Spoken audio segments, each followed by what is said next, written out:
ఓసారి గతాన్ని కూడా గుర్తుపెట్టుకోవాలి. 2019 ఎన్నికల ముందు పాదయాత్ర సమయంలో గండి క్షేత్రంలో స్వామివారిని దర్శించుకున్న జగన్ అధికారంలోకి రాగానే ఆలయాన్ని అభివృద్ధి చేస్తానని మాటిచ్చారు. ఇచ్చిన మాట ప్రకారం 2019లో సీఎంగా బాధ్యతలు తీసుకున్న తర్వాత 2020 డిసెంబర్ 24వ తేదీన ఆలయ పునర్నిర్మాణ పనులకు భూమి పూజ చేశారు జగన్మోహన్ రెడ్డి గారు.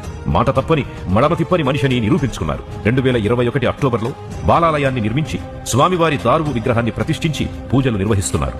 చరిత్ర గుర్తుంచుకునేలా జరగాలి, చరిత్ర మాట్లాడుకునేలా ఆలయ పునర్నిర్మాణం జరగాలి అన్నట్టు గండి క్షేత్రానికి అప్పటి సీఎం జగన్ భారీగా నిధులు కేటాయించారు.